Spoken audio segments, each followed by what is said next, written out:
आपकी SSC GD 2025 की तैयारी को मजबूत बनाने के लिए एक ऐसी क्लास में लेकर आया हूं जो कि पूरा एक्सपेक्टेड मॉडल पेपर है साथियों। इस वीडियो की अगर बात करें तो इस वीडियो से साथियों आपकी तैयारी में मजबूती आएगी, आपका हर एक सब्जेक्ट साथियों बहुत अच्छा हो जाएगा। मैं कहूंगा अगर आपकी 20 तैयारी है तो 22 हो जाएगी, ठीक है ना। यानी कि तकरीबन बहुत सारे क्वेश्चन यहां से आप लोग देखेंगे कि आप अपने रियल एग्जाम में देखेंगे। तो साथियों वीडियो का आगाज करते हैं। सबसे पहले हिंदी होगी, उसके बाद साथियों जीएस होगी, उसके बाद रीजनिंग होगी और उसके बाद मैथ होगी। यानी कि जो आपके सिलेबस में जहां जहां से जिन जिन टॉपिक से क्वेश्चंस लिए हैं उन सभी इंपॉर्टेंट टॉपिक से इंपॉर्टेंट क्वेश्चंस मैंने निकाले हैं। तो इन सभी सवालों को देखिएगा और हिंदी के 20 सवालों में से चेक करिएगा कि आपका स्कोर साथियों कितना रहा।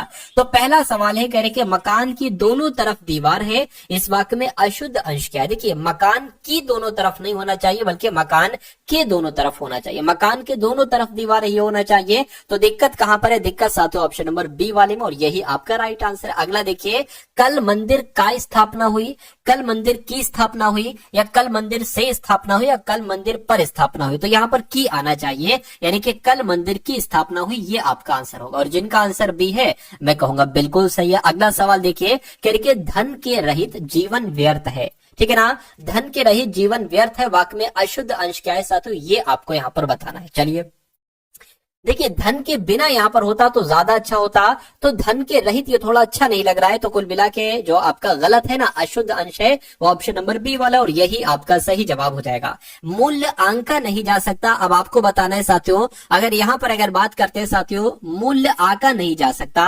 यहां पर साथियों क्या हो जाएगा, फटाफट आप लोग बता दीजिए। साथियों अगर आपने अभी तक इस वीडियो को लाइक नहीं किया तो वीडियो को एक बार आप लोग क्या कर दीजिए, वीडियो को साथियों आप लोग यहां पर लाइक कर दीजिए, और अगर चैनल पर आप लोग नए हैं तो चैनल को सब्सक्राइब कर। देखिए यहां पर एक खाली जगह है, ठीक है, वो आपको बताना है। यहां पर खाली जगह में कौन सा शब्द आ जाएगा? यह मूल्य आका नहीं जा सकता, नहीं, वह मूल्य आका नहीं जा सकती, या इसका मूल्य आका नहीं जा सकते, या इसे मूल्य आका नहीं जा सकता। तो यहां पर सबसे सटीक जो शब्द आ रहा है वो इसका शब्द आ रहा है, यानी कि इसका मूल्य आका नहीं जा सकता, ये आपका आंसर हो जाएगा। तो कुल मिला के चौथे का जिनका भी सी आंसर है बिल्कुल सही है। उसके बाद देखिए, उसको नौकरी करने पड़ी, इस वाक्य में अशुद्ध अंश अब आपसे पूछा जा रहा है, तो मैं कह सकता हूं साथियों उसको नौकरी करनी पड़ी ये होना चाहिए। क्या होना चाहिए साथियों? करनी पड़ी ये होना चाहिए, यानी कि अशुद्धि कहां पर है? यहां पर है, यहां पर है, तो यही आपका सही जवाब है। उसके बाद देखिए, कह रहे कि इनमें से वर्तनी की दृष्टि से शुद्ध शब्द यहां पर आपको बताना है कि शुद्ध शब्द साथियों कौन सा है, बताइए। यानी कि अंत्याक्षरी की अगर बात करते हैं तो कैसे लिखा जाता है? ऐसे नहीं साथियों, जैसे आपका ऑप्शन नंबर सी में लिखा हुआ है ना, ऐसे अंताक्षरी लिखा जाता है। अगला सवाल देखिए, कह रहे कि दिए गए मुहावरे का अर्थ आपसे पूछा जा रहा है, यानी कि गुण गाना। तो गुण गाने का मतलब क्या होता है ये आपको यहाँ पर बताना है। हरा देना नहीं, भारी पड़ना नहीं, मना करना नहीं साथियों, तारीफ करना, यानी कि किसी की तारीफ करने को कहा जाता है, भाई तुम तो उसके गुण गाते रहते हो, गुण गाना। अगला सवाल देखिए, कह रहे लोभी का विलोम आपको बताना है। क्या साथियों? लोभी का विलोम बता दीजिए क्या हो सकता है? तो लोभी का विलोम क्या दहेज होता है? नहीं। निर्लोभी होता है, निर्बल होता है, या विलोभी होता है? तो मैं कहूंगा लोभी का विलोम क्या हो जाएगा साथियों? निर्लोभी हो जाएगा। सही जवाब अगर आप कहे ऑप्शन नंबर बी तो बिल्कुल करेक्ट है। उसके बाद देखिए, वर्तनी की दृष्टि से शुद्ध शब्द आपको बताने के इसमें से शुद्ध शब्द कौन सा है, मतलब प्रतीक्षा कैसे लिखा जाता है। तो प्रतीक्षा की अगर बात करते हैं तो प्रतीक्षा साथियों कुछ ऐसे लिखा जाता है, और ऐसे कहां पर लिखा हुआ है? ऐसे तो सिर्फ और सिर्फ ऑप्शन नंबर ए में लिखा हुआ है, तो ये आपका बिल्कुल सही जवाब हो जाएगा।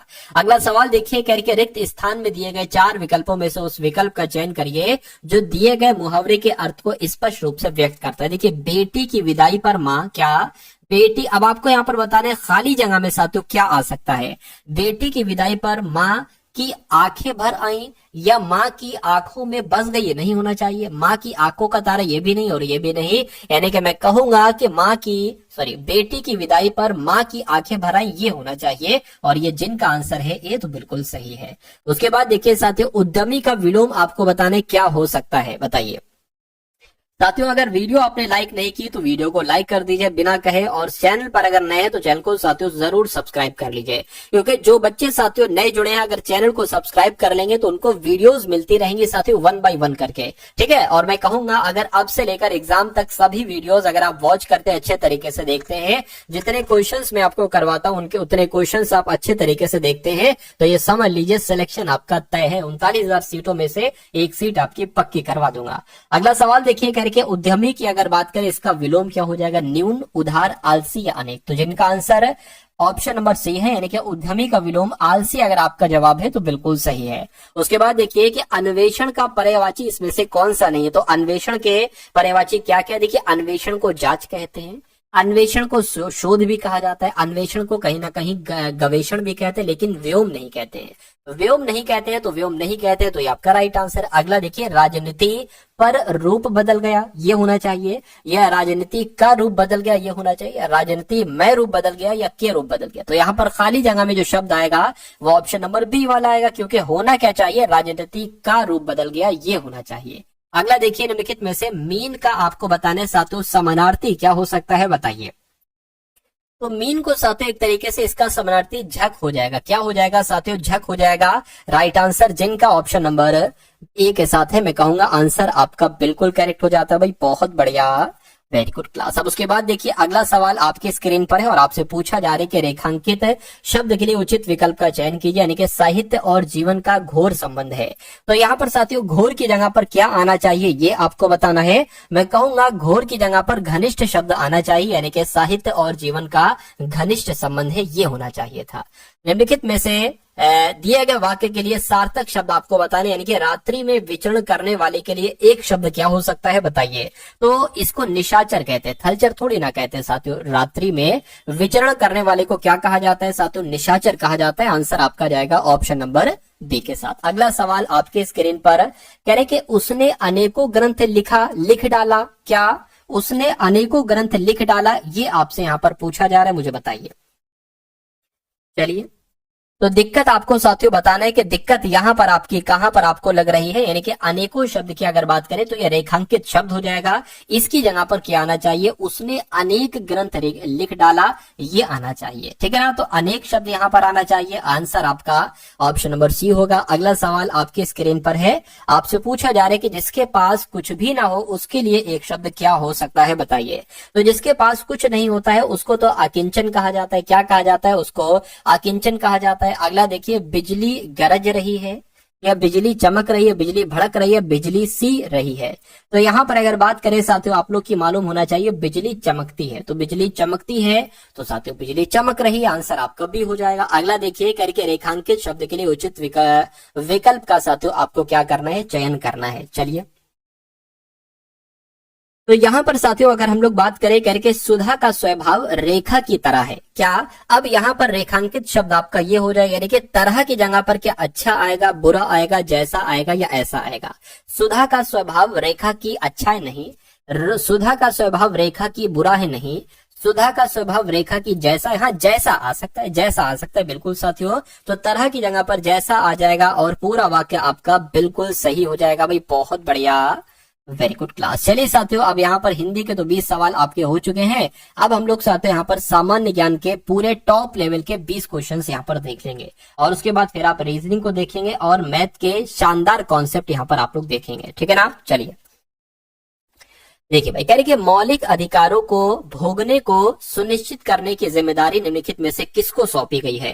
यानी कि मौलिक अधिकारों की अगर बात करते हैं तो ये साथियों इसकी जिम्मेदारी उच्च न्यायालय को सौंपी गई है और उच्चतम न्यायालय को भी सौंपी गई है। इसलिए सबसे सटीक जवाब आपका जो बैठता है वो ऑप्शन नंबर डी वाला बैठता है, ये आप लोग ध्यान रखेंगे, इंपॉर्टेंट क्वेश्चन था ये। उसके बाद देखिए, नागरिकों और विदेशियों दोनों को प्राप्त है, तो नागरिकों को कौन से और विदेशियों जो है उनको भी, मैं कहूंगा इसमें से जो विधिक अधिकार है ना वो नागरिकों को भी प्राप्त है और विदेशियों को भी प्राप्त है। अगला सवाल देखिए, करके उपराष्ट्रपति पदेन अध्यक्ष होते हैं तो कहाँ के, राज्यसभा के, लोकसभा के, योजना आयोग के या राष्ट्रीय विकास परिषद के।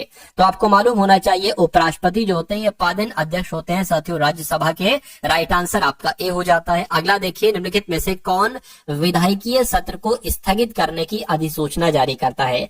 तो ये काम कौन करते हैं, मैं कहूंगा ये काम तो राष्ट्रपति का है, यानी कि राष्ट्रपति साहब ही विधायकीय सत्र सत्र को स्थगित करने की अधिसूचना जारी करते हैं। राइट आंसर आपका ऑप्शन नंबर सी हो जाता है भाई, बहुत बढ़िया, वेरी गुड क्लास। चलिए साथियों अगला सवाल देखिए, कह रहे कि किसी उच्च न्यायालय के न्यायाधीश की पेंशन प्रभावित की जाती है। तो साथियों किसको प्रभावित की जाती है? मैं कहूंगा राज्य के लोक लेखा को नहीं, भारत की संचित निधि को। ये आपका साथियों बिल्कुल सही, यानी कि जो उच्च न्यायालय के न्यायाधीश होती है इनकी पेंशन जो है ना वो संचित निधि से ही प्रभावित की जाती है।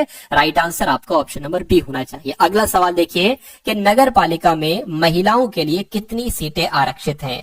तो साथियों महिलाओं के लिए 1/3 सीट आरक्षित है, यानी कि अगर 3 सीटें हैं तो उसमें से 1 सीट महिलाओं की तरफ से होगी, महिलाओं की तरफ होगी। उसके बाद देखिए भारत में आधारित लोकतंत्र निम्न में से कौन सुनिश्चित करता है, बताइए। तो मैं कह सकता हूं साथियों भारत में आधारित लोकतंत्र जो है ना ये पंचायती राज सुनिश्चित करता है। ये इंपॉर्टेंट क्वेश्चन है, आप लोग ध्यान रखेंगे, आपके एग्जाम में पूछा जा सकता है। उसके बाद देखिए अगला सवाल है, आपसे पूछा जा रहा है कि स्थानीय स्वशासन संस्था से निर्वाचित पदधारकों को हटाने का प्रत्याहान प्रावधान कहाँ लागू किया गया था? तो ये कहाँ लागू किया गया था साथियों? मध्य प्रदेश में लागू किया गया था, यानी कि स्थानीय स्वशासन संस्था से निर्वाचित पदधारकों को हटाने का प्रत्याहान प्रावधान कहाँ लागू किया गया था? तो मध्य प्रदेश में लागू किया गया था। अगला देखिए भारत में सबसे ऊंचा पठार कौन सा है? तो भारत में सबसे ऊंचा पठार कौन सा है? मैं कहूंगा लद्दाख पठार, ये भारत में सबसे ऊंचा पठार इनमें से। उसके बाद देखिए कह रहे प्रायद्वीपीय भारत में उच्चतम पर्वत चोटी है। तो प्रायद्वीपीय भारत की अगर बात करें, उच्चतम पर्वत चोटी की बात करें तो अनाईमुड़ी आपका सही जवाब हो जाएगा। क्या साथियों? अनाईमुड़ी। आप लोग ध्यान रखेंगे, जितने क्वेश्चंस मैं आपको करवा रहा हूं ये सभी के सभी क्वेश्चंस आप लोग साथियों तैयार करते रहेंगे और ये क्वेश्चंस आपके मनोमस्तिष्क में स्टोर भी होते जा रहे हैं। अगला देखिए कह रहे कि मुदुमलाई पशु विहार ये प्रसिद्ध है, तो किसके लिए साथियों प्रसिद्ध है? व्याघ्रों के लिए,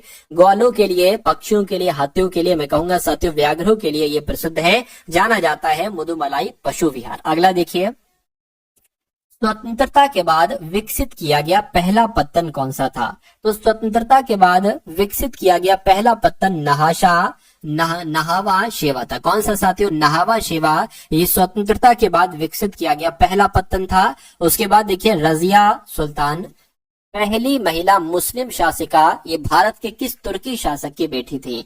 तो ये साथियों किसकी बेटी थी? आपको मालूम होना चाहिए इल्तुतमिश की बेटी थी, यानी कि शम्सुद्दीन इल्तुतमिश की बेटी का नाम क्या था? रजिया सुल्तान था, और ये भारत की पहली महिला मुस्लिम शासिका थी। ये आप लोग ध्यान रखेंगे। अगला सवाल देखिए निम्नलिखित में से महाअधिराज की उपाधि धारण करने वाले प्रथम गुप्त सम्राट कौन थे? तो साथियों कौन थे? आप लोग ध्यान रखेंगे चंद्रगुप्त प्रथम थे, यानी कि चंद्रगुप्त प्रथम ही आप लोग ध्यान रखेंगे। महाअधिराज की उपाधि किसने धारण की थी? तो चंद्रगुप्त प्रथम ने ही धारण की थी। राइट आंसर आपका ऑप्शन नंबर किसके साथ जाएगा? ऑप्शन नंबर ए के साथ जाएगा भाई, बहुत बढ़िया, वेरी गुड क्लास। अगला सवाल आपके स्क्रीन पर कह रहे बोध गया एक महत्वपूर्ण बौद्ध तीर्थ स्थल क्यों है? तो ये साथियों किसके लिए जाना जाता है? यहाँ गौतम बुद्ध का जन्म हुआ। तो साथियों बोध गया में क्या गौतम बुद्ध का जन्म हुआ? ठीक है, या यहाँ गौतम बुद्ध को ज्ञान की प्राप्ति? बिल्कुल साथियों, बोध गया में अगर बात करें गौतम बुद्ध को ज्ञान की प्राप्ति हुई थी। तो कुल मिला के आपका right answer option number B हो जाएगा। तंजावुर का राजराजेश्वर मंदिर निम्न में से किस देवता को समर्पित है? तो ये साथियों किस देवता को समर्पित है? ये तो भगवान शिव को समर्पित है। क्या तंजावुर का राजराजेश्वर मंदिर जो है ना ये भगवान शिव को समर्पित है। अगला देखिए मुगल सम्राट बाबर के बारे में निम्नलिखित में से कौन सा कथन गलत है, बताइए। यहां पर अगर बात करें साथियों कौन सा कथन गलत है, ये आपसे पूछा जा रहा है। जब वह सिंहासन पर बैठा तो उसकी आयु 18 वर्ष थी। 18 वर्ष साथियों नहीं थी। उसे फरगाना के राज सिंहासन पर विजय प्राप्त की थी। बिल्कुल ये आपका सही हो जाएगा। उसने 1949 में राज सिंहासन प्राप्त किया था। सही है, पहला मुगल सम्राट था। बिल्कुल सही, यानी कि गलत कौन सा है? ऑप्शन नंबर ए वाला गलत है। गलत है तो यही आपका क्या होगा? यही आपका सही जवाब हो जाएगा। उसके बाद देखिए कह रहे निम्नलिखित में से कौन सी पुस्तक बाणभट्ट द्वारा लिखित है?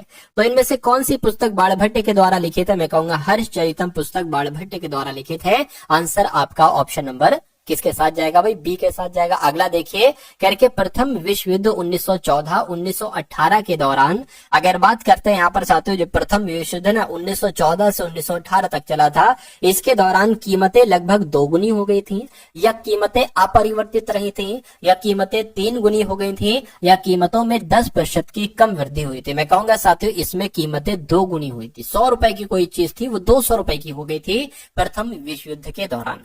अगला सवाल है कह कि आगा खान महल किस राज्य में स्थित है? तो ये तो साथियों महाराष्ट्र में स्थित है। कहां पर स्थित है आगा खान महल? ये महाराष्ट्र में स्थित है। आंसर आपका जाएगा ऑप्शन नंबर डी के साथ। तो ये साथियों 20 सवाल हिंदी के जैसे आपके एग्जाम में आते हैं और 20 सवाल सामान्य ज्ञान के जैसे आपके एग्जाम में आते हैं। और अब हम लोग यहाँ पर देखेंगे रीजनिंग के क्वेश्चंस और साथियों मैथ के क्वेश्चंस।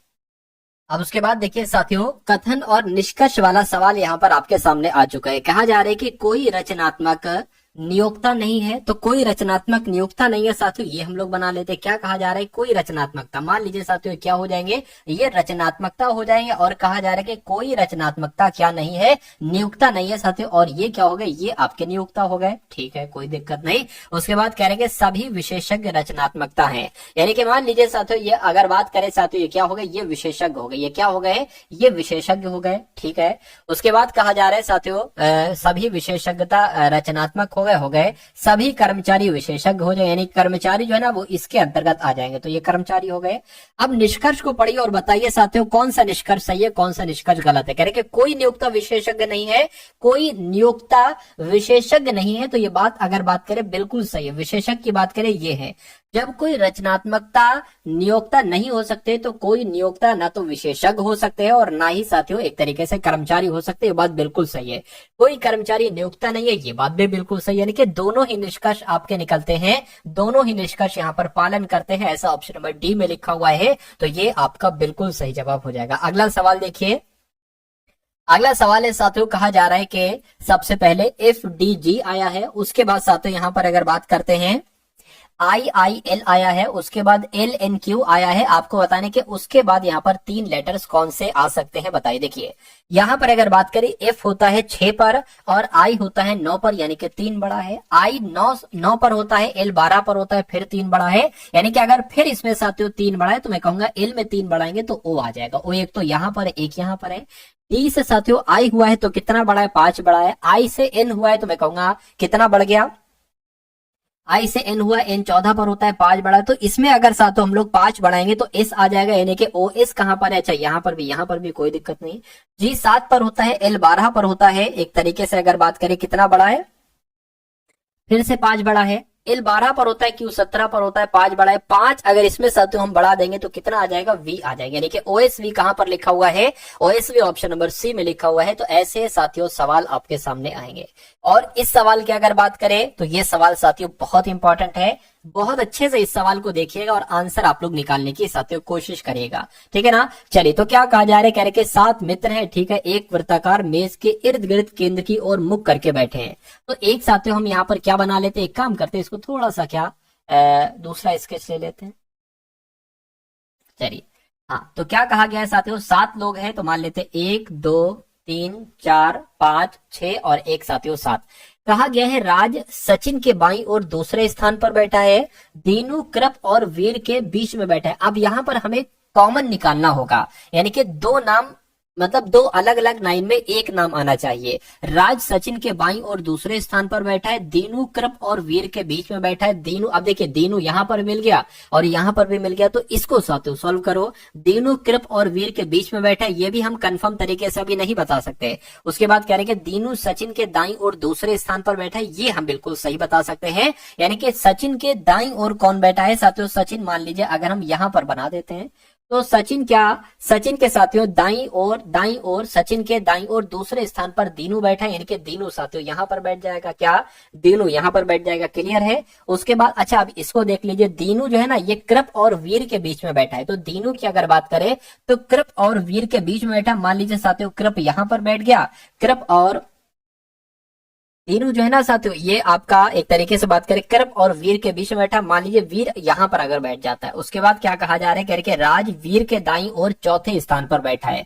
राज जो है ना साथियों ये वीर के दाईं और चौथे स्थान पर बैठा है, यानी कि 1 2 3 4। तो राज साथियों यहाँ पर बैठेगा। ठीक है, कह रहे कि रॉकी सैम के दाईं और दूसरे स्थान पर बैठा। अब देखिए 2 बचे, 2। तो सैम की अगर बात करें, सैम को हम यहीं पर बैठा सकते हैं, क्योंकि अगर सैम को हम यहां बैठा लेंगे तो फिर इधर जाना पड़ेगा। तो सैम के दाईं और दूसरे स्थान पर कौन बैठा है? रॉकी बैठा है, यानी कि रॉकी यहां पर बैठ जाएंगे। तो साथियों 7 लोग थे, सातों को हमने बैठा दिया। सवाल में क्या पूछा जा रहा है कि वीर के बाईं और दूसरे स्थान पर कौन है। तो वीर के बाईं और दूसरे स्थान पर साथियों कौन है, मैं कहूंगा रॉकी है। तो रॉकी आपका राइट आंसर हो जाएगा, ऑप्शन नंबर ए वाला देखो, और ये ए वाला ही साथियों राइट आंसर हो गया। तो जिनका भी आंसर यहाँ पर ऑप्शन नंबर ए के साथ था, मैं कहूंगा आंसर आपका बिल्कुल करेक्ट था भाई, बहुत बढ़िया, वेरी गुड क्लास। अब इस सवाल को साथियों देख लीजिए, ये सवाल भी बहुत अच्छा है और बहुत अच्छे कॉन्सेप्ट पर ये सवाल साथियों आधारित है। ऐसा एक सवाल आपसे पूछा ही पूछा जाता है। देखिए, यानी कि रोज इज रेड को लिखा जा सकता है टिक रिक सिक, ऐसे हम पढ़ सकते हैं। यानी कि रोज का कोड हो सकता है टिक हो, रिक हो, सिक हो सकता है। इसका कोड इसमें से ही कुछ ना कुछ होगा। उसके बाद कहा गया है कि स्काई इज ब्लू को लिख सकते हैं विक रिक फिक। डेंजर सिंगल्स आर रेड को क्या अगर बात करें साथियों, डेंजर सिंगल आर रेड को साथियों लिखा जा सकता है मिक निक टिक किक। तो कह रहे हैं कि रोज का इसमें से कोड क्या होगा। अब आप देखिए साथियों, रोज क्या यहाँ पर है, यहाँ पर आपको मिल गया, यानी कि रोज का कोड या हो सकता हो टिक हो, रिक हो, सिक हो, इसमें सही होगा। अब साथियों एक काम आप ये करेंगे, आपको रोज का कोड निकालना है, तो आप उससे पहले इज का कोड और रेड का कोड निकालेंगे। किसका साथियों, इज का कोड और रेड का कोड निकालेंगे, ठीक है। तो आप क्या करेंगे साथियों, ये आपको निकालना पड़ेगा। तो इज की अगर बात करें, इज एक तो यहां पर है और एक कहां पर है साथियों, एक अगर बात करें एक आपका यहां पर है। तो आप देखिए इसमें से और इसमें से जो कॉमन मिल रहा है ना, वही इज का कोड है। क्या कॉमन मिल रहा है देखिए जरा, रिक, हाँ रिक कॉमन मिल रहा है। तो रिक जो होगा ना साथियों, वो रिक आपका ये इज का कोड हो जाएगा। कहा जा सकता है कि रोज इज रेड में रिक आंसर नहीं हो सकता, यानी कि रिक जो है ना ये रोज का कोड नहीं हो सकता, क्योंकि ये इज का कोड है। अब एक काम करिए, रेड का कोड निकाल लीजिए। रेड कहां पर साथियों लिखा हुआ है देखिए जरा, हाँ रेड यहां पर साथियों लिखा हुआ है। तो आप देखिए इसमें से और इसमें से कुछ कॉमन होगा। क्या कॉमन है, टिक, टिक यहां पर लिखा है, टिक साथियों लिखा हुआ है। क्या लिखा हुआ है, टिक तो लिखा हुआ है। अच्छा और कुछ तो कॉमन नहीं, रोज इज रेड, देखिए रोज इज रेड, हाँ साथियों टिक जो होगा ना, टिक ये आपका क्या हो जाएगा, एक सेकेंड, रेड की अगर बात करें इसमें साथियों क्या क्या कॉमन मिल रहा है, टिक मिल रहा है। तो टिक ये हो गया, ये वाला टिक ये हो गया। और कुछ कॉमन मिल रहा है, सिक, सिक नहीं मिल रहा है। तो टिक की अगर बात करते हैं TIC, TIC ये आपका रेड का हो जाएगा। तो मैं कह सकता हूं साथियों ये भी आंसर नहीं हो सकता टिक, क्यों, क्योंकि ये आपका रेड का कोड है। तो बचा सिक, सिक क्या हो जाएगा, ये रोज का कोड हो जाएगा साथियों। सिक आपका कोड हो जाएगा रोज का और यही आपका आंसर हो जाएगा। सिक कहां पर लिखा हुआ है, ऑप्शन नंबर सी में लिखा हुआ है। तो जिनका आंसर ऑप्शन नंबर सी के साथ है बिल्कुल सही है। साथियों जो मेथड मैंने अपनाया है ना, जो मेथड मैंने आपको बताया, ये मेथड आपको लगाना है, ये सबसे शानदार और सबसे अच्छा मेथड है। चलिए अगला देखिए, कहा जा रहा है साथियों के 4 अक्षर समूह दिए गए हैं, जिनमें से 3 किसी तरह से संगत है और एक असंगत है। असंगत अक्षर समूह का साथियों आपको चयन करना है। देखिए ये आर है, आर साथियों 18 पर होता है, W 23 पर होता है, Y आपका 25 पर होता है, उसके बाद L 12 पर होता है, Q 17 पर होता है, S 19 पर होता है, F 6 पर होता है, K 11 पर होता है, M 13 पर होता है और R 18 पर होता है साथियों, ये X 24 पर होता है, Z आपका 26 पर होता है। देखिए इसमें कितना बढ़ाया गया साथियों, 6 बढ़ाया गया, इसमें कितना बढ़ाया गया, 5 बढ़ाया गया, इसमें कितना बढ़ाया गया, 5 बढ़ाया गया, इसमें कितना बढ़ाया गया, 5 बढ़ाया गया। तो इसमें तो 5 5 5 बढ़ाया जा रहा है, लेकिन इसमें 6 बढ़ाया जा रहा है। तो मैं कहूंगा कौन सा सबसे अलग होगा, ऑप्शन नंबर डी वाला सबसे अलग होगा। सबसे अलग होगा तो यही आपका राइट आंसर हो जाएगा, ठीक है ना। चलिए अब इस सवाल की अगर बात करें साथियों, इस सवाल को आप लोग देखिए और इस सवाल का आंसर मुझे बताइए कि आंसर इसका क्या हो सकता है। कहा जा रहा है साथियों, मैं आपको बता देता हूं, 11 है, उसके बाद 19 है, उसके बाद 59 आ गया है, उसके बाद 115 हो गया है, उसके बाद साथियों 347 हो गया है। आपको बताने के उसके बाद यहाँ पर कौन सा नंबर आएगा। देखिए क्या कहा जा रहा है साथियों, 11 से 19 जो बना है, कैसे बना है ये आपको यहाँ पर बताना है। अगर साथियों यहाँ पर हम क्या करें, अगर हम यहाँ पर साथियों 11 दुना कर दें, 11 दुना 22 हो जाएगा और उसमें से सिर्फ और सिर्फ 3 घटा देते हैं तो हमें 19 मिल जाएगा। उसी प्रकार 19 की अगर बात करते हैं साथियों, 19 की गुणा जब हम यहाँ पर किससे करते हैं, 19 की गुणा अगर हम बात करें साथियों 3 से करते हैं, ठीक है ना। तो साथियों हमें 57 मिलना चाहिए, लेकिन ये क्या है, ये आपका 59 है। कितना बड़ा हुआ है साथियों, 2 बड़ा हुआ है, यानी कि हम कह सकते हैं इसमें हमें 2 प्लस करना पड़ेगा। ये बात बिल्कुल क्लियर है। अब इसकी गुणा 59 की गुणा अगर हम करते हैं साथियों 2 से करें तो ये 118 हो जाएगा, 118 हो जाएगा। अब इसमें कितना माइनस करना पड़ेगा, 3 माइनस करना पड़ेगा। अब इसकी अगर बात करें, इसकी हम गुणा किससे करें, एक काम करिए 3 से करिए। देखिए पहले 2 से की गई, फिर 3 से की गई, फिर 2 से की गई, तो जाहिर सी बात है अब 3 से करेंगे तो 115 तियां कितना होता है देखिए जरा, 115 तियां, 3 पंजे 15 हो जाएगा, 3 3 4 हो जाएगा, 3 का 3 345 हो जाएगा। अब इसमें भी हमें 2 प्लस करना पड़ेगा। देखिए पहले 3 माइनस, फिर 2 प्लस, फिर 3 माइनस, फिर 2 प्लस। मैं कह सकता हूं इसमें अब हमें क्या करना पड़ेगा, 2 से तो गुणा करना पड़ेगी और इसमें हमें 3 माइनस करना पड़ेगा। तो ये काम कर लीजिए, 347 की गुणा 2 से करिए, फिर 3 माइनस करिए, 7 दूना 14 हो जाएगा, 4 दूना 8 और एक आपका 9 हो गया, 3 दूना 6। अब इसमें आपको साथियों कितना माइनस करना पड़ेगा, 3 माइनस करना पड़ेगा। तो मैं कहूंगा 691 आना चाहिए। अगर 691 ऑप्शन में कहीं पर है तो वो आपका बिल्कुल सही जवाब हो जाएगा। और बिल्कुल साथियों ऑप्शन नंबर सी में 691 है। तो ये जिनका आंसर है मैं कहूंगा आंसर आपका बिल्कुल करेक्ट है। अगला देखिए क्या कहा जा रहा है साथियों, आपसे कहा जा रहा है कि उस विकल्प का चयन करिए जिसमें दी गई संख्याओं के बीच वही संबंध है जो दिए गए समूह की संख्याओं के बीच है। कहने का मतलब साथियों ये है कि जो यहाँ पर लॉजिक लगा, यानी कि जैसे 44 से 70 हुआ है, फिर उसके बाद 57 हुआ है, तो जो यहाँ पर लॉजिक है, जो रूल यहाँ पर, वही रूल इन 4 ऑप्शन में से साथियों किस में होगा, ये आपको यहाँ पर बताना है। देखिए अगर यहाँ पर हम बात करें 44-70, अगर हम साथियों 44-70 को आपस में जोड़ते हैं, क्या आपस में जोड़ते हैं तो कितना आता है साथियों, 4 और 114 आ जाता है। लेकिन जब अगर हम इसको 2 से भाग कर देते हैं, यानी कि 114 का आधा कितना होता है, 57 होता है। कैसे, 2 पंजे 10 हो जाएगा, 2 सत्ते 14, आ गया 57। तो यही रूल आपको बताना है साथियों किस में लगा है। देखिए अब इनको जरा जोड़िए तो 4 8 कितना हो जाएगा, 4 8 एक तरीके से आपका 12 हो जाएगा और ये आपका कितना हो गया साथियों, 10 हो जाएगा। तो इसको अगर 2 से आप भाग दोगे तो 51 आएगा। यानी कि जो रूल यहां पर लगा हुआ है ना, वही रूल साथियों यहां पर लगा हुआ है। तो यही आपका क्या होगा, यही आपका बिल्कुल सही जवाब हो जाएगा भाई। बहुत बढ़िया, वेरी गुड क्लास। चलिए साथियों अब उसके बाद देखते हैं नेक्स्ट नंबर का सवाल है। ये क्वेश्चन भी आपके लिए बहुत इंपॉर्टेंट है, तो बहुत अच्छे तरीके से इस सवाल को देखिएगा। क्या कहा जा रहा है, ये जो ट्रायंगल में है ना, ट्रायंगल में नंबर आपको दिख रहे हैं, अगर दिख रहे हैं तो बहुत अच्छी बात है। देखिए इसको थोड़ा सा जूम कर देता हूं मैं आपके लिए। ये अगर बात करें साथियों, ये जो ट्रायंगल में ये सब ग्रामीण है। जो शिक्षक की अगर बात करें, रेक्टेंगल में है ना, ये सारे शिक्षक हैं। जो सर्किल में है वो सरकारी कर्मचारी हैं और जो इस साथियों इसमें है वो स्नातक। ठीक, ये कहा गया है। अब सवाल आपसे क्या पूछा जा रहा है, जरा यहां पर देख लीजिए। सवाल आपसे पूछा जा रहा है कि उन, इसको मैं फिर से छोटा करना पड़ेगा मुझे।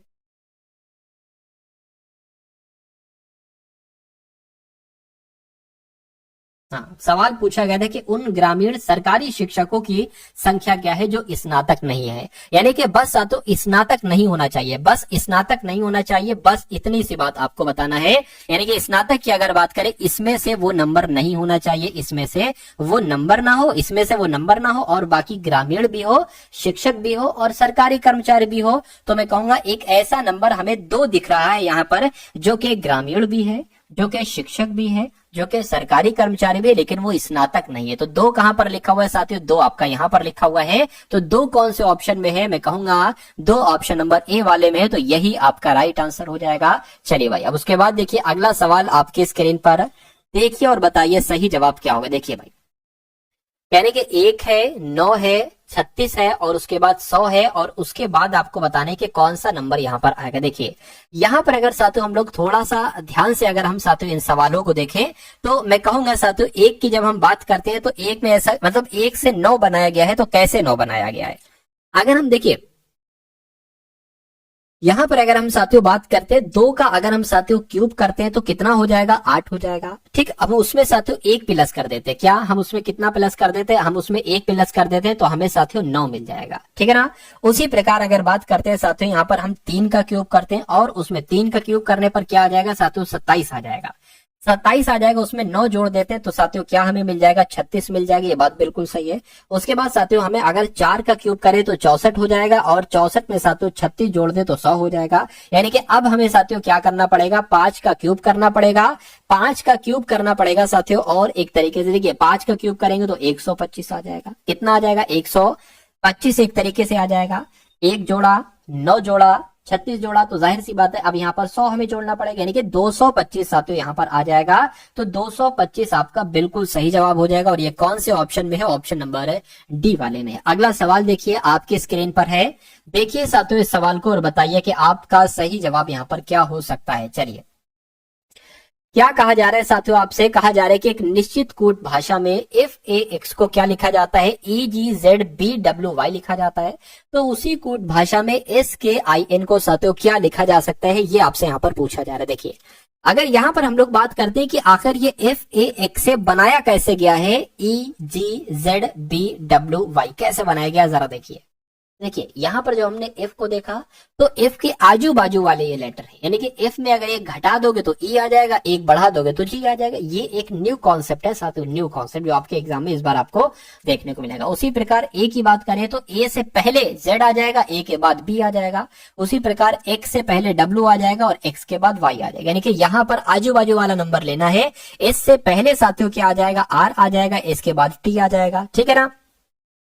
उसके बाद के की अगर बात करें, के से पहले साथियों जे आ जाएगा और बाद में एल आ जाएगा। उसी प्रकार आई की बात करें तो साथियों एच आ जाएगा और फिर जे आ जाएगा, और फिर एन की बात करें तो एम आ जाएगा, ओ आ जाएगा। ऐसा कहां पर लिखा हुआ है साथियों कि R T J L H J M O, ऐसा कहां पर लिखा हुआ है, ऐसा ऑप्शन नंबर डी में लिखा हुआ है। तो ये आपका बिल्कुल सही जवाब हो जाएगा। अगला सवाल, तो अब साथियों यहां पर अगर बात करते हैं साथियों, मैथ के क्वेश्चन शुरू हो चुके हैं। कौन से क्वेश्चन शुरू हो चुके हैं, मैथ के क्वेश्चन शुरू हो चुके हैं। तो इन सभी मैथ के क्वेश्चन को बहुत अच्छे तरीके से आप लोग देखिएगा। चलिए, तो कहा जा रहा है कि 25 और 45 के बीच आने वाली सभी अभाज्य संख्याओं का औसत क्या होगा। तो सबसे पहले तो आपको मालूम होना चाहिए कि 25 से 45 के बीच में अभाज्य संख्याएं कौन कौन सी होती है। देखिए 29 है, 25 के बाद 26 नहीं, 27 नहीं, 28 नहीं, 29 है। उसके बाद साथियों 31 अभाज्य संख्या, अगली संख्या 37 हो जाएगी, उसके बाद 41 हो जाएगी, उसके बाद 43 हो जाएगी। तो मैं कहूंगा इन सब का औसत ज्ञात करने को पूछा जा रहा है,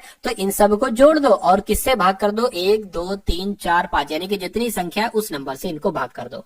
तो इनको अगर हम जोड़े तो 3 1 4, 4 7 11, 11 12, 12 और कितना हो जाएगा 21 हो जाएगा। 21 का एक हाथ से लग गया 2, 4 4 8, 8 और कितना हो जाएगा 11, 12 13 14 15 16 17 18, यानी कि 18 आ गया। तो इसको साथियों आपको कैलकुलेट यहाँ पर करना है। चलिए, तो 5 यहाँ पर आ गया, 5 3 15 हो जाएगी, 18 है, 3 जाएगा, 31 हो गया, 5 6 30, एक बचेगा वो यहाँ पर आया, यानी कि 36 सही 1/5 आपका आंसर हो जाएगा। ऐसा कहां पर लिखा हुआ है, ऐसा ऑप्शन नंबर डी में लिखा हुआ है। तो जिनका आंसर ऑप्शन नंबर डी के साथ था, मैं कहूंगा आंसर आपका बिल्कुल सही था। अगला सवाल देखिए, कहा जा रहा है कि एक गणित की परीक्षा में 30 छात्रों द्वारा प्राप्त औसत अंक 100 में से 76 है, यानी कि 30 छात्र हैं और 30 छात्रों के जो औसत अंक है वो 76 है। 100 नंबर की तो परीक्षा है, लेकिन 76 आ रहे हैं, जो औसत अंक है ना वो 76 आ रहे हैं। तो अगर मैं आपसे पूछूं कि इन 30 छात्रों के कुल मिला के अंक कितने होंगे, तो टोटल अंक कितने होंगे, तो 76 की गुणा 30 से कर लीजिए। 6 18 हो गया, 7 21 और 1 22 हो गया, यानी कि 2280 आ जाएगा। क्या आ जाएगा, 2280 आ जाएगा। अच्छा, उसके बाद कहा, ये बात आपको ध्यान रखना है कि 30 छात्रों के कुल मिला के अंक जो है वो 2280 है। उसके बाद कहा गया है कि अनजाने में एक छात्र के अंक 65 के बजाय 56 हो जाते हैं, मतलब इसमें 56 जोड़ दिए जाते हैं। जोड़ना चाहिए था 65, लेकिन जोड़ दिए गए 56 गलती से, यानी कि दूसरे छात्र का क्या हुआ कि इसमें 48 अंक के बजाय 84 लिख दिए जाते, यानी कि 48 जोड़ना थे, लेकिन जोड़ दिए गए कितने, 84। तो एक काम आप ये करिए, एक काम साथियों आप ये करिए, टोटल 30 बच्चों का कितना है साथियों, 2280 है, ठीक है ना। अब यहां पर अगर बात करें, जोड़ना थे 65 के बजाय 56 जुड़ गए, तो कितने कम जुड़े, जितने कम जुड़े वो इसमें जोड़ लो। तो साथियों कितने कम जुड़े एक बार देख लो, यहाँ पर 9, यानी कि 9 कम जुड़े, तो साथियों 9 इसमें आप जोड़ लो, ठीक है ना। 9 आप इसमें जोड़ लो, एक जब 9 इसमें जोड़ोगे ना तो ये इतना बन जाएगा। उसके बाद कह रहे हैं कि दूसरे छात्र में 48 के बजाय 84 लिख दिए गए, तो कितने अधिक लिख दिए गए, ये एक बार जरा आप देख लो साथियों। कितने, तो मेरे हिसाब से 36 एक्स्ट्रा जोड़ दिए गए, तो इसमें से 36 घटा लो। तो इसमें से 36 घटाएंगे तो साथियों कितना आ जाएगा, 3 और ये 5 और ये साथियों 22, यानी कि 2253 आपका आ जाएगा। ये योग है। तो अब यहाँ पर अगर साथियों बात करते हैं हम लोग, तो ये तो साथियों कुल योग, ये सही वाला योग है, निकला हुआ 2253, ये सही योग है। अब इसको औसत बनाने के लिए हमें इसको 30 से भाग करना पड़ेगी, ठीक है ना। 30 से भाग करना पड़ेगी, तो इसको साथियों आप कैलकुलेट करा लीजिए। चलिए, 3 से करेंगे, 3 से हो जाएगा साथियों, हो जाएगा। देखिए 3 एकम 3, 3 7 21, 3 5 15, 3 एकम 3, ठीक। अब इस 0 को हटा के यहाँ पर पॉइंट जोड़ लीजिए, तो 75.1 इनका औसत निकलेगा। 75.1 कौन से ऑप्शन में है, ऑप्शन नंबर डी वाले में है। तो ये आपका क्या होगा, ये आपका साथियों बिल्कुल सही जवाब हो जाता है भाई, बहुत बढ़िया। Very good class. चलिए साथियों, अब उसके बाद देखिए अगला सवाल है, कहा जा रहा है 5/7 ऑफ, अब यहाँ पर प्लस नहीं है, ये प्लस नहीं है साथियों, ऑफ आ गया, ऑफ का मतलब गुणा होता है। 2/5 प्लस 3/7 माइनस 1/14 गुणा 2/1। अब इसको आपको सॉल्व करना है। देखिए मैं कहता हूं कि जब भी ऑफ लिखा हो तो उसको सबसे पहले आपको सॉल्व करना होता है, ऑफ का मतलब गुणा होता है, यानी कि 5 दूना 10 और 7 पंजे 35, तो 10 बटे कितना आ गया, 7 पंजे 35 आ गया। इसको अगर कट करेंगे 5 दूना 10 और 5 सत्ते 35, यानी कि इसकी जगह पर हम डायरेक्ट लिख लेते हैं 2/7, इसकी जगह, इस पूरे की जगह पर 2/7। उसके बाद प्लस 3/7 ये हो गया, और माइनस की अगर बात करें 2 एकम 2, देखिए एक भाग में तो कोई दिक्कत ही नहीं है, एक भाग में आ जाएगा, 2 एकम 2, 2 सत्ते 14, तो यहाँ पर 1/7 आ जाएगा। अब नीचे देखिए 7 7 7 है, तो नीचे 7 एक बार लिख लेंगे, उसके बाद 2 प्लस 3 माइनस 1, तो 2 प्लस 3 माइनस 1 यहाँ पर आ गया। अब यहाँ पर अगर बात करें साथियों 2 प्लस 2/7, यानी कि 4/7 यहाँ पर आपका आंसर आ चुका है। 4/7 कौन से ऑप्शन में लिखा हुआ है, तो ऑप्शन नंबर ए में लिखा हुआ है। तो जिनका आंसर ऑप्शन नंबर ए के साथ है, मैं कहूंगा आंसर आपका बिल्कुल करेक्ट हो जाता है भाई, बहुत बढ़िया, वेरी गुड क्लास। चलिए साथियों, अब उसके बाद देखिए अगले नंबर का सवाल आपकी स्क्रीन पर है। कह रहे हैं कि एक पर्स में रखे 1 रुपए, 2 रुपए और 5 रुपए सिक्कों का अनुपात कितना है, 8:5:3, यानी कि 1 रुपए के सिक्के अगर 8 हैं तो 2 रुपए के सिक्के 5 होंगे, और 2 रुपए के सिक्के 5 होंगे, और 5 रुपए के सिक्के 3 होंगे। तो अगर पर्स में रखे इन सिक्कों का कुल मूल्य 132 है, तो पर्स में 5 रुपए के कितने सिक्के रखे, ये आपसे पूछा जा रहा है। देखिए अगर यहाँ पर हम लोग बात करें, अगर 1 रुपए के 8 सिक्के रखे हैं तो टोटल कितने रुपए रखे होंगे, 8x रुपए रखे।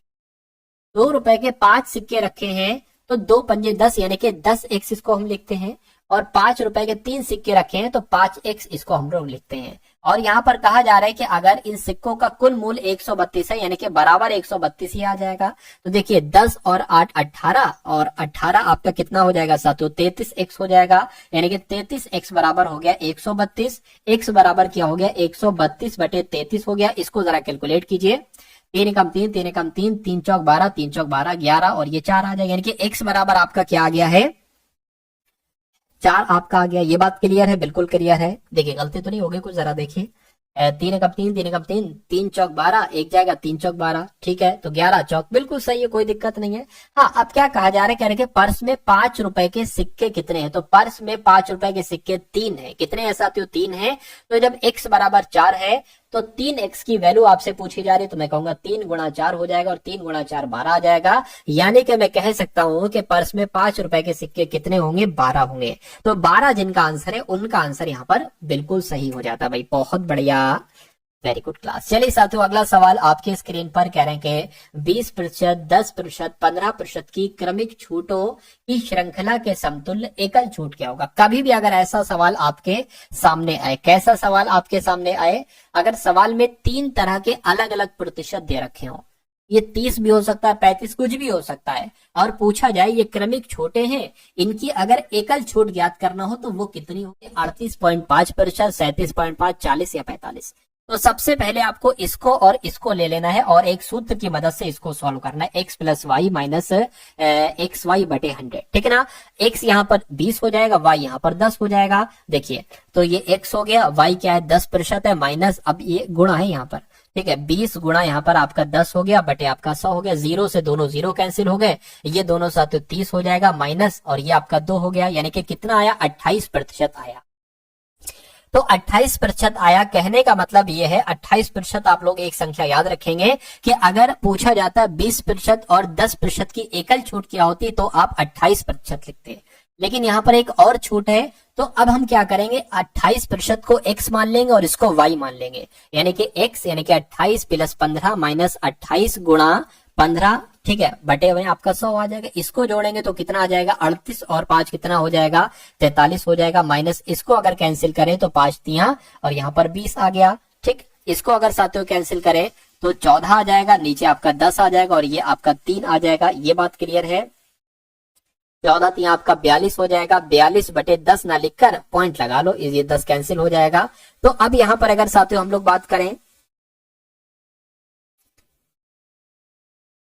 43 माइनस 4.2 क्या साथियों आ गया? 43 माइनस 4.2 आपके सामने आ गया। तो इनको घटा दीजिए, आपका आंसर साथियों निकल आएगा बहुत आराम से। तो इनको घटाएंगे साथियों 38.8 आपका आंसर आ जाएगा। यानी कि अगर इन तीनों प्रतिशत का एकल छूट निकालेंगे तो